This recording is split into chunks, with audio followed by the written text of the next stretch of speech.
So, welcome to the FJR boardroom. I'm here with Neil and Max. We've already had a little bit of a break over the summer, so it's good to be back in the boardroom with the gentlemen.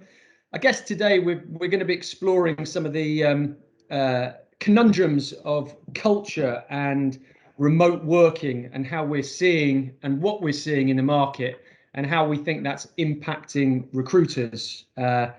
I guess, for example, there's been some stories coming over from the US where some of the Silicon Valley firms are now reducing salaries and changing compensation for those people that aren't coming into the offices. And I guess that's a fairly interesting topic now for a lot of our clients who are beginning to hire, but are also trying to balance this conundrum of home working versus office working. So I guess, guys, Neil, are you seeing much of these challenges in London? Are you seeing many of your clients having to be innovative in terms of the packages they're putting together? So, we're seeing all sorts of all our clients are seeing all sorts of hiring challenges at the moment, and that's there's I guess so many competing forces. A significant increase in demand, clearly a reduction in supply of talent. And businesses are, they're all running at, 100 miles an hour at the moment. So, we're seeing businesses are seeing lots of challenges when it comes to securing talent at the moment. But I guess coming specifically to your point around culture, we're definitely seeing a shift in how companies are looking to partner, with us and I guess other recruiters as well. I think businesses are becoming significantly more sophisticated in how they view their partnerships with recruitment businesses. Clearly, in the last 15 years, there's been a significant rise in the RPO model. There's been an increase in larger companies, S&P, FTSE 100 businesses. The bulge bracket investment banks have obviously all got direct hiring methodologies, and I think when they're partnering with recruitment businesses, it's because they've got specific challenges they're looking to overcome. Now, come to this point about culture, businesses are having to address it, and they're having to address, I think, how they go through the interview process to get the right people on board. I think in our last boardroom, we started to talk about how we're getting feedback, and it was probably anecdotal stories and conversations where some companies were feeling that they possibly weren't ready to hire remotely this time last year, and as everyone pivoted very quickly from face-to-face interview processes to remote interviewing processes and remote onboarding, maybe they hadn't executed that as well then as they possibly have learned to do so now. So, I've got one company that we do a lot of recruitment for. I think it's a great sort of case study. It's a brokerage business. It's a very technology-enabled brokerage business. And they've got a front office where they have traders and brokers, sales staff that are in super early, 7 a.m. They work super late, past 7:30, 8 p.m. And that's what they expect. And culturally they expect, but they're owning it. They're absolutely owning it. We run hard, we work hard, we talk fast, we pay well, we expect a lot. And culturally, they're looking for the type of individual that will thrive in that environment. They're city-based. That creates an after-work social life that can now be executed again because the bars are open. And that's what they expect from their front office. But likewise, they're a very technology-enabled business, and they've pushed technology to the forefront of their strategy over the last 5, 6, 7 years. And they fully appreciate that to hire and secure top technology talent, they can't be like the front office, like the brokers. And they've created a tech hub. They've got their own floor, which is designed to get a lot more creativity from their software engineers. It's much more hybrid working model. You're in the office 2 days a week, at home 3 days a week. They come in to solve problems. They come in to collaborate. They come in to invest in each other's working relationships. But likewise, they want to get the upside of allowing their software engineers to not have to travel in if they don't need to, and work in a more creative space at home. So that's a great case study of a business that's really thinking about not just the employer value proposition it has and the culture of its business, but applying that to different roles, because different roles require different skill sets and different ways of working. So yeah, long answer to your question, but yeah, absolutely. You know, we're definitely seeing a shift in how companies think about hiring for the culture they have. And do they, you know, I guess the spiky one about some of those businesses thinking about, especially in London, more so where, you know, commuting is expensive. You know, are you seeing any companies changing how they're compensating people for the lack of commuting, or even having conversations around that? Yeah, you know, I think it's still, you know, a little bit anecdotal at the moment. You know, there's certainly press reports of the larger bulge bracket investment banks starting to talk through the remuneration policy and how working from home could mean less pay. Some of the larger, you know, some of the sort of quangos as well, you know, associated with financial services. But actual factual, you know, have we had conversations with candidates that are now coming to us because of that situation? No, we haven't had any clients come to us and say this is what we're going through. But anecdotally, there's a lot of, you know, noise in the market about that. Yeah, and you know, Max, I mean, what's happening sort of in the north? Are you seeing similar things, or? Yeah, I think, Luke, very, very similar to Neil. I think we've all said it on a number of occasions. It is super competitive at the moment. A quality candidate in the marketplace is getting offered 3-4 job opportunities a week, not the chance to interview, actual offers. So that speed to market, that use of technology is so important. And I feel businesses are at a point now where, if they haven't really defined what their working patterns and strategy is going to be, they could be, over the next couple of months, in for a bit of an uphill struggle in attracting key talent. People have got to make a decision sooner rather than later on, is it remote, is it hybrid, or is it fully in the office? Because if people don't define that strategy early on, when you try and do a blanket approach, I think you could be, in some instances, employees might feel really devalued. They might not understand the direction that the business is going. A lot of people have got used to either working from home or hybrid models. So I think it's an interesting point, and I agree with everything that Neil says.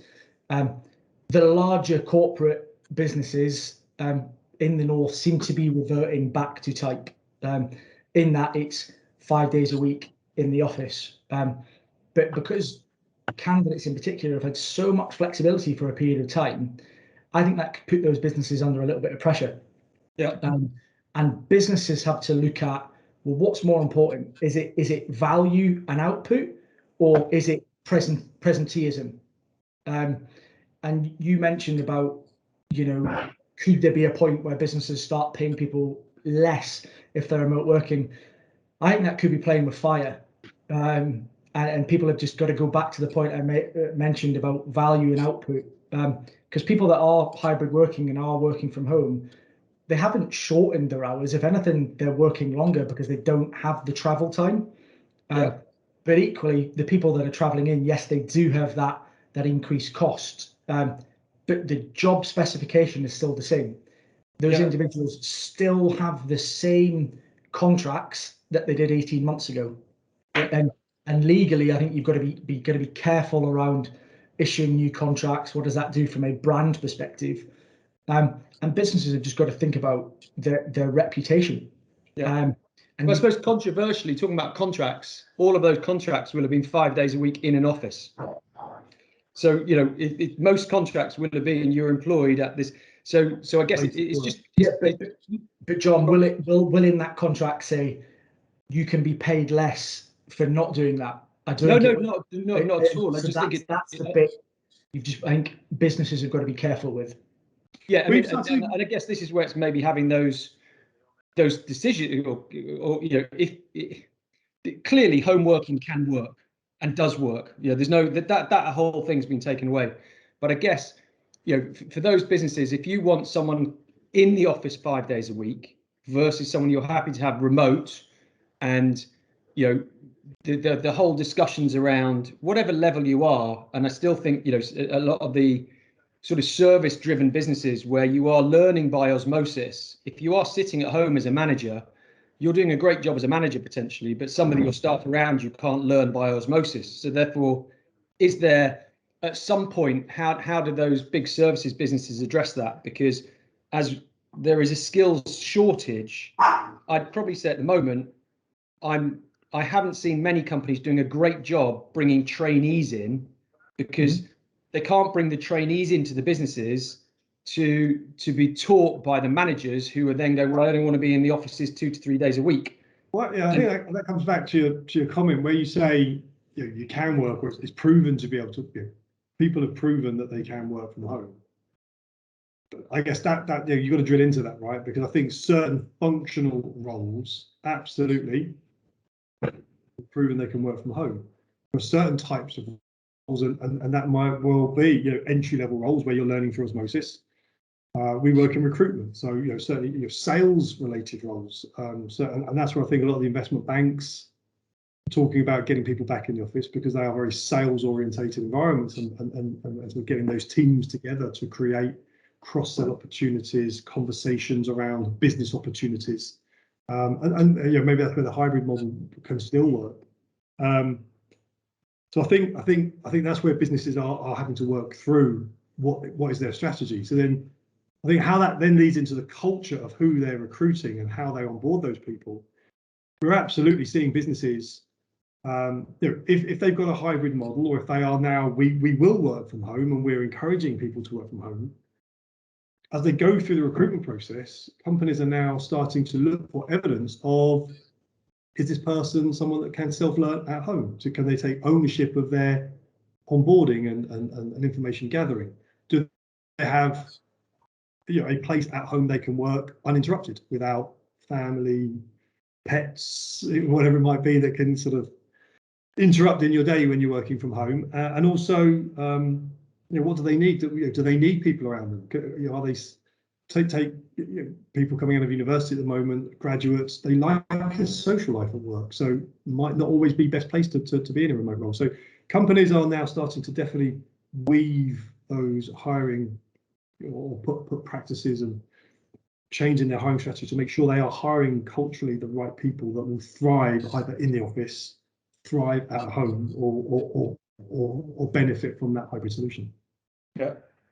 And do you think that cultural fit, especially for those sort of hybrid roles, is now less important, because most of those individuals will be dialing into a Teams meeting for half an hour in the morning and then cracking on with their work?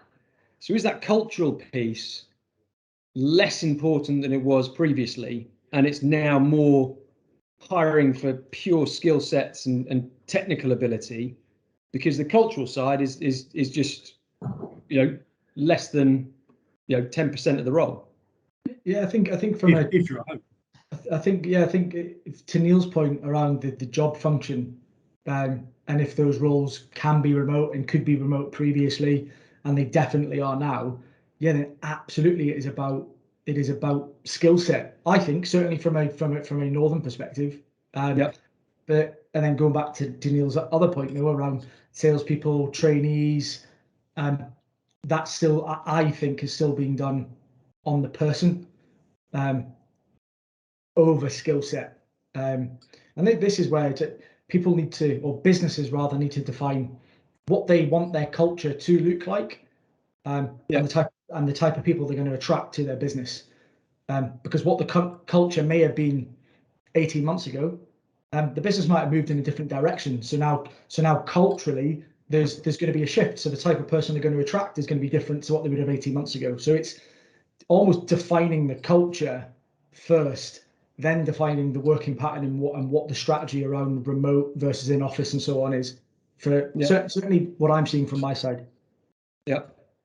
I think you also got to think, I mean, I guess what's brought this conversation to the fore is the pandemic, and the change in shifts over the last 18 months. But you got to remember as well, I mean, the majority, I'd say, you know, a significant number of companies that we work with and recruit for are often businesses that are going through a period of change, often growth or a period of transformation. And I guess the team and the skill set and the culture or the background of people that took a business from A to B can often be very different to what a business needs when they're going from B to C. So I think it's important we make that point as well, because this has probably been the case. Smart businesses have probably been on this for some time. I think it's possibly just the pandemic that sort of made it a little bit higher up the sort of conversation agenda. Yeah, maybe not. Well, no, I mean, I think so. And I think, obviously, as we said, I mean, the pandemic's been quite an interesting one because, my comment earlier about companies have made it work. They've made it work through a pandemic. We haven't necessarily seen whether it's worked as they scale up. And I guess working from home when most companies a lot of companies were in survival mode, we need to get through and all the rest of it. When you're scaling up, it's a very different phase of business. And I guess that's going to be the big challenge is as we start to see many of our clients, and we know there's massive skill shortages and all the rest of it, but as we see all these companies beginning to scale up rapidly, are they going to be able to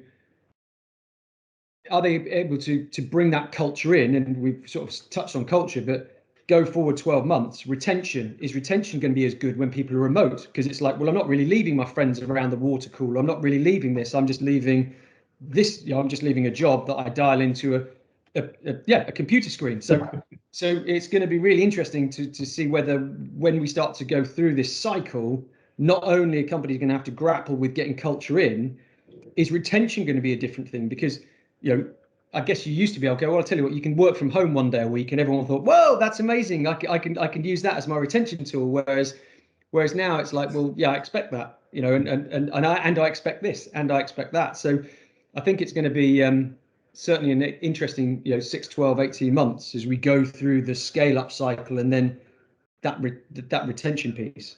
That bit about comp, I mean, obviously remuneration is a big part of attraction and retention. And you were talking earlier about companies now are they going to start paying less for roles that are based at home?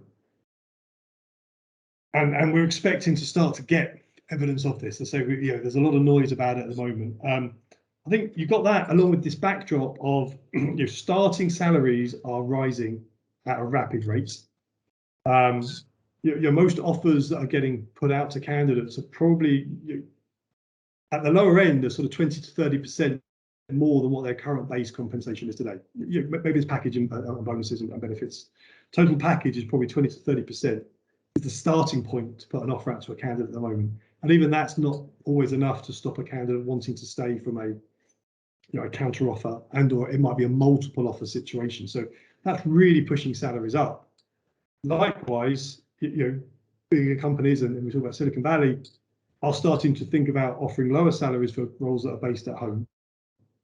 I guess in the UK, what we are seeing is, especially within probably more sort of technology roles, with remote working, can London companies or London-based companies that are traditionally paying London-based salaries, can they get a better price point from a software engineer based in other parts of the country? But likewise, that's then pushing starting salaries up in other parts of the country. Again, putting more challenge on compensation. And we've got inflation. It's potentially inflation is about to go through the roof as well. We go forward 12, 24, 36 months. Are these business models going to be sustainable? And is all this money going into starting salaries of businesses going to erode profits? So we've got all that going. It's such a melting pot of challenges that businesses are going through, coupled with the point you're making about starting salaries or contracts being changed for roles based at home. Yeah, and I think there's a few. So there's 2 or 3 points that I guess anecdotally from clients. We've had some conversations with a client they are a London-based FS bank, and they were talking about setting up a team of remote people in Manchester. And those salaries they were offering, even at the low end of what they were paying on their salary scales, were dwarfing what you would get in the Northwest as a standard. And chatting to a couple of clients about it, just the thought of that was quite scary for them in terms of how they'd have to change their business models.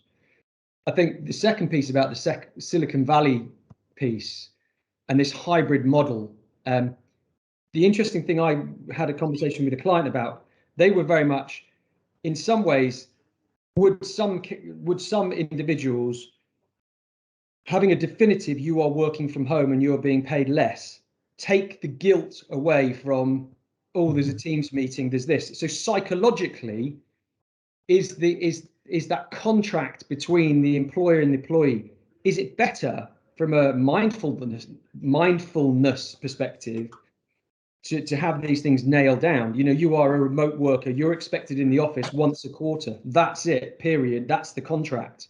And is the hybrid piece where people are feeling guilty about not being able to attend meetings, people, you know, is that creating I suppose a sub level of stress in the working relationship that I suppose over time will begin to bite, as maybe some people go, oh yeah, we'll come in for that meeting. And you know, I think we've had the conversations ourselves where it's like we're either all in for the meeting or we do it over Teams. You know, that hybrid sometimes doesn't work. So I think that's going to be a super interesting one, just as I suppose businesses start to do it. And I guess, you know, the final part of that was speaking to an individual who is, you know, who was that they are centrally based in London, and they were talking about this whole commuter part, and talking about the salaries being either reduced or probably nowadays switching it to being a premium to be in the office. So you will now get X more for coming into the office, because clearly you can't reduce salaries. And I suppose the final one is speaking to a client today. They've made hires that were fully remote and not necessarily in the region that they're based. So they sort of decided that. And those hires are beginning not to work because they're not in the offices and they can't get to the offices regularly. And they're now going through some difficult questions around, well, how do we take that person out of our business? How do we change our business model back to make sure that we can scale up at pace? All good fun, eh? I think the challenge is certainly there. So, I mean, I think, you know, like all things, you know, I think, you know, I mean, that's what we're here for, right? That's what we're here for. We can help businesses with this. We can Guys, give us a call. We can help you with this. We can certainly help challenge your thinking. And I think, you know, I think certainly knowing what's happening in the market and giving some anecdotal feedback on what's going on is pretty important. But I think, as you said, Neil, you know, the war for talent at the moment is as big as it's ever been. And I think, you know, to Max's point, you know, turning around saying we're not going to offer any sort of hybrid program is a little bit naive at the moment. But I do think probably companies need to think really carefully, because it's not one size fits all, but also in having one size doesn't fit all, you start to have people that are going to start playing and bending the rules, and that creates its own challenge within businesses as well. Doesn't move to the beat just one drum. What might be right for you won't be right for some. This is very true. This is very true. And that's why employees vote with their legs. And that's when I break out into a song, an old 1980s theme tune, but I won't do it.